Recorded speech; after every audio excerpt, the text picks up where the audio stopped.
Now let's figure out how we can, again, create an experience for my kid and figure out a way, like you said, get to school for free. That's the first goal. I think people are losing their pre-existing structures and they're chasing the dollar first. But remember, you're doing this, obviously you want to play, but you want a free education. Education is best when it's free. Right. Don't get Exactly. it quick.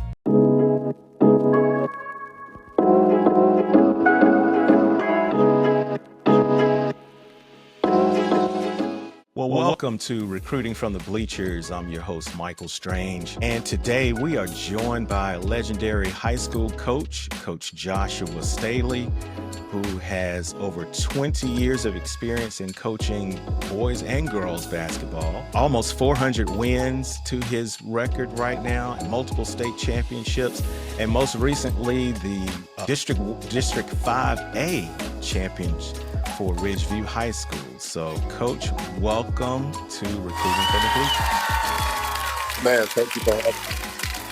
I need to give you the proper applause that you deserve. I appreciate y'all. I appreciate you having me and asking me to be on the show. So I'm honored. Thank you so much. And full disclosure for our audience here, I have known Coach Staley for about a decade now. Is that about right? I think we met in 2012, 13. It's been over a decade. Over a decade, and Coach Staley was instrumental in my wife and I. We are eternally grateful to him and his wife for helping to train our daughter. For those that don't know, our daughter received 6 Division I offers and decided to attend Georgia Southern University. And we believe Coach Staley, with his tutelage and his training, tremendously helped our daughter to reach that level. So I wanted to bring Coach Staley in today. He has a unique perspective in reference to basketball recruiting. Not only is he a decorated coach, but he is also, most importantly, a father and a husband. And I believe he brings that perspective to the table, especially for folks like me who knew nothing about AAU basketball getting started. So I wanted to bring Coach Staley on and have him just to share with us about his thoughts, the way he encourages teenagers and young adults to be the best that they can be, not only on the basketball court, but also in person. So, Coach, again, welcome. And my first question to you, Coach, is what keeps you motivated for doing this for so long? What keeps you motivated to continue to help people and encourage our teens today? Man, I've become very comfortable and I'm okay with helping others accomplish and reach their goals and aspirations. Like I've begun to find way more happiness and joy in seeing other people be successful, other people be happy, other people accomplish their goals. That's what brings me joy now. So that's what keeps me in the game. That's great. That's great. Now, Coach, what, from your perspective, and you have a very unique one when it comes to college basketball or high school basketball and going to college. One thing I want to do is help parents to understand what it takes. So from your perspective, what would you encourage parents to do to make sure if they see their child has potential to play boys or girls basketball, what would you encourage parents to do to make sure that their child is ready to go to that next level? Man, it's so many layers to that question, but the first thing I would do is make sure this is what your child really wants. That will probably be the first step because you can see the potential, and very much so that child can have the potential. But if it's something that the child doesn't want, you're not there. It's going to be a very frustrating journey because they're never going to really be able to put their heart into it. Secondly, you got to make sure that your child is in an environment that cultivates and give them an opportunity to improve on a daily basis.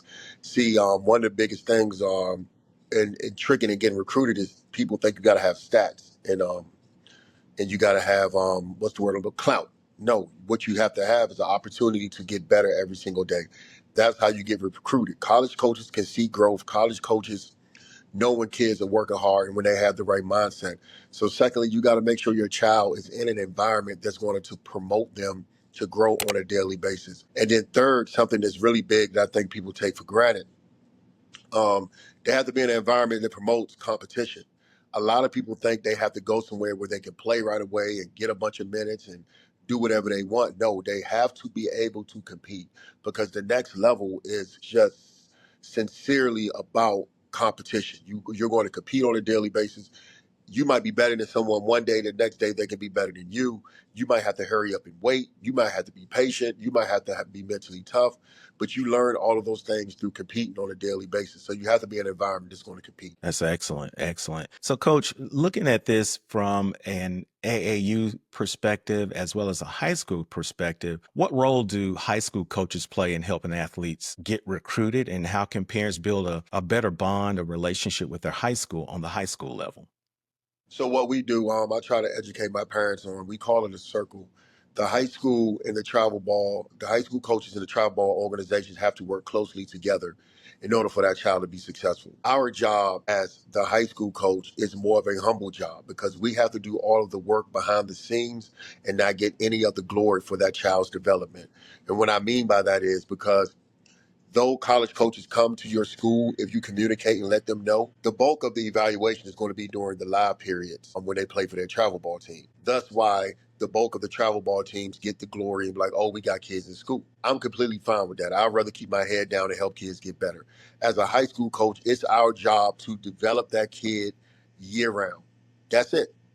That's it. Develop that kid year round as a person, educationally, emotionally, physically, and obviously skill in things as a basketball player. So we have to make sure we are doing our job in keeping our motives and feelings and any ego out of it as leaders of the children to help those kids be successful. So we got to develop them year round in every aspect. And that's the main job as a high school coach, to help get those kids recruited. Then you get to the communications and calling coaches and identifying where you think that kid can play. You work well with those travel ball coaches. That circle is completed, and a lot of times kids get looks. That's a good comment there. I will say, Coach, that our high school journey, I will say we didn't get a whole lot of push from the high school side. And so that left me as a parent confused as to where should I be expecting help from. And I'm glad to hear you say that you should get some help from your high school coaching staff as well. Let me ask you this. What would help parents to understand their child's skill set before they start to sink a lot of money into travel ball and doing the AAU circuit? What are some tips that you would give to a parent to say, hey, do this and assess your child's skill set before you invest a lot of money into it? Man, to assess where their child is, kind of, I Skills. guess, yeah, their skill set. I guess the tricky part about that is they would have to do something that most people don't do anymore, which is get out and play. Like when we came through, we went outside and we played and we were able to compete. So you kind of knew where you are. You were like, yo, Mike can go left. I can't go left. Bill can shoot fadeaway jump shots from the mid post. I can't do that. So you can kind of compare not that you want to compare yourself, but you can kind of see where you are as far as with people that are going where they're already going where you're trying to go. So you would have to really find a pool in an environment that allows you to play and compete, whether that's parks and rec. Out the younger will be the better in today's time. And I'm not just talking about first and second grade spending money, tons of money playing travel ball. I'm talking about it could be something as simple as first and second grade parks and rec. Teach your kid velocity. Teach them how to play fast without worrying about messing up at an early age, whether it be like throwing a baseball, a beanbag at a wall, but you got to figure out what your kid does well, and the way to do that is let them play everything. That's good. That's good. So when it comes to let's say we've got our child in high school playing high school sports. Mhm. How would a parent go about finding the right AAU club to travel with? Because we all know each club is slightly different. So what should a parent be assessing when they're trying to find a good travel team for their student athlete to play with? Now that's a great question. That's where that parent relationship with their high school coach has to be a very productive and efficient and professional relationship, because the high school coach is going to know which programs best fit your child's skill set and where they are at that current time. Let me use me for example. We have multiple guys here at Ridgeview that play on shoe circuit teams, whether it be Nike or Adidas or so forth. I knew those guys were ready. So me and my coaches talk to the parents, we communicate. We think you need to try out for this team, you need to try out for this organization because this is where you are. Everyone isn't ready for that. So you have more local teams that play in good they're playing good events. So we tell them you need to try out for these organizations. You're going to go there, you're going to play, you're going to get now, I don't depend on the travel ball coaches to develop my kids. That's not their job. The travel ball coaches are with my kids with a really good organization, 2 months, right? Maybe three if they on fire, right? 2 months. Those other 9 to 10 months, it's my job. Well, actually, all 12 months to develop them. All I need them to do is go out there and play and work on the things that we've been developing. So you have to make sure that they're going into an organization where they're going to play, where they're going to be coached, and where they're still going to have structure in the organization, and not just go out there and roll the balls out and play like we're playing at lunchtime at school. So it's up to that high school coach to really help if those parents communicate with their coach like they're supposed to in finding a really good team and the best fit for them. Because a lot of times some parents know, some parents don't know. And it's all about communicating to create a great experience for the kid. Right. I will add, Coach, that with children getting on the travel teams, I think it's important that all parents understand that not every child is going to be a number one. Not every child is going to start, not even on your AAU team, but that doesn't mean you can't earn a scholarship to college. College is very expensive. And if you can so that your child can go to the school and get the education, I think to me that's the most important part of it. I know the glitz and the glamour right now are, with the NIL and the transfer portal and all of that's so big right now, but being able to go to college and get the degree, an education that no one can ever take away from you, to me is the overriding factor for doing all of this. And I know at one point my wife and I had to come to reality with that we had to understand that Jordan playing pro basketball wasn't in the cards for her, but we had to understand that, look, we did all of this to get her an opportunity to earn a scholarship, a degree for free. And that's extremely, extremely important. So with that said, I want to ask you this. I know that recruiting and this travel circuit and the transfer portal and the NIL, all of that can be extremely mentally and emotionally taxing, especially it's not only for the student athlete, but also for the parents as well. Right. What advice would you have for parents on supporting their child and keeping balance as they're on the track to get their child, a student athlete, a scholarship, and then you throw in the NIL funding as well? What would you suggest? How do they stay rooted and grounded and emotionally stable here? Man, so it starts with morals.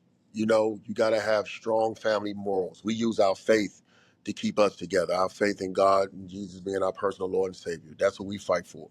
We use our faith to keep our morals. Next, you have to have pre-existing structure within your family, meaning like whether that be financial, whether that be how you organize your week. In that way, you just don't fall for anything that comes your way, and you understand the importance of organization when all of these things come. Because, like you said, it can be very overwhelming. And last but not least, you have to be very well educated in the matter.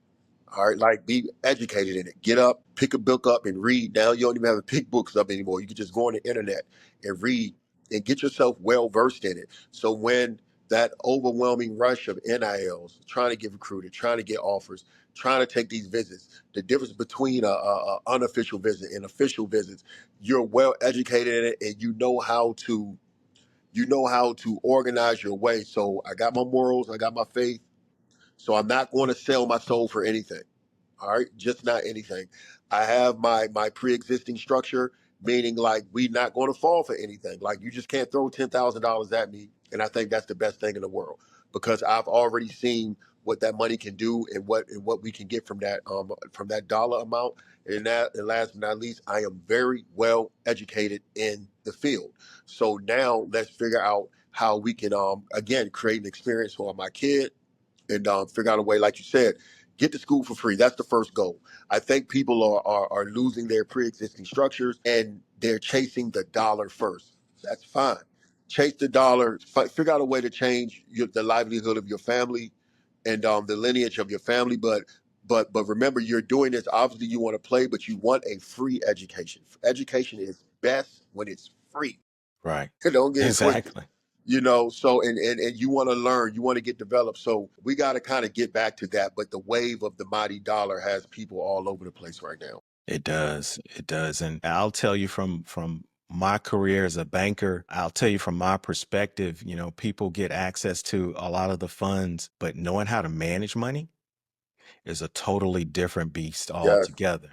yes. So, you can get the NIL money and you get $1 million and you get $4 million. Well, realize that once you receive that money, Uncle Sam gets half. So, that's off the table and everyone else has their hand out. So you have to have some discipline. Like you said, you have to have some morals and character to be able to stand on and make good decisions. So I want to add this, Coach, from your perspective as a coach.